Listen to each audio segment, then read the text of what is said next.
Hi, and thanks for logging on to the Daily DVAR Halacha. And here's a brand new Halacha 4 minutes for Wednesday, the 9th day of March. Here we go. First of all, a reminder that Wednesday night and Thursday and Friday are a 2-day Rosh Chodesh. Wednesday night and Thursday marks the last day of Adar Rishon, and Thursday night Friday marks the first day of Adar Sheni. Definitely time to be fully happy now. We are fully entering into even the second month of Adar. But anyway, don't forget all of your additions for Rosh Chodesh starting Wednesday night all the way up to and not including Shabbos. So till the end of Mincha on Friday afternoon. Now some laws about Purim coming up. When the Megillah is read, both morning and night, the halacha is that 3 brachas are recited. The first one is just the regular one discussing the mitzvah of reading the Megillah. The second one is She'asa Nisim Lavosenu, that God did miracles for us then.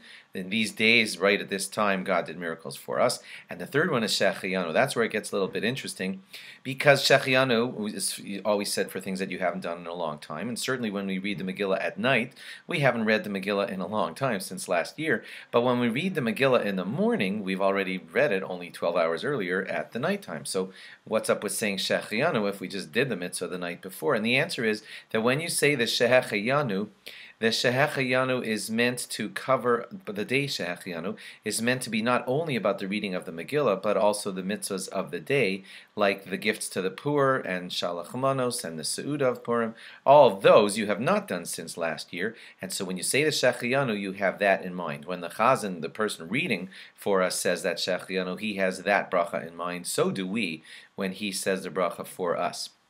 As soon as he finishes reading the Megillah, they roll it up right away from its folded state, and then he says the bracha of Harav Esrivenu.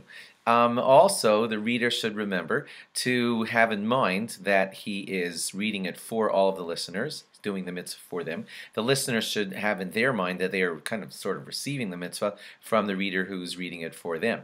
When you say the 10 sons of Haman, they are supposed to be said in one breath, signifying how God wiped them out as if in one breath. Remember that we read it right before the Balkore, the reader, and then he reads it after us. If you ended up breathing in between, it's fine. You still fulfilled the mitzvah. We just like to, if possible, say them all in one breath. If you see a custom in your shul about reading the 10 sons together with the chazan at the same time, that's not appropriate wherever they're doing it, and that's because you must hear it from the Balkore reading it for everybody else. So certainly we do read it before him, but then we stop, and then when it's all quiet, he reads the 10 sons of Haman. When you get to the words Balayla Hahu, that's at the beginning of one of the chapters, saying that's where the story kind of turns, and the words are Balayla Hahu Nadida Shenas Hamelach.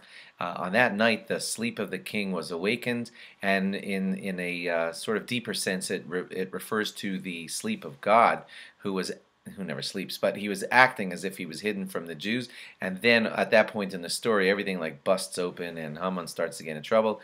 Mordechai and Esther start to rise in greatness, and the story turns around. So when you read the words Balayla Hahu, they're said in great drama, all out loud, in a very singy way, because that's the turning point of the Megillah.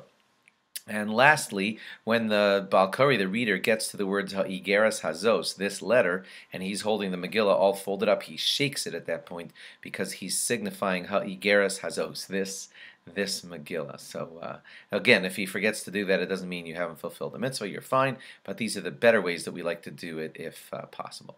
Thanks for logging on. Have a very good Chodesh. Bye-bye.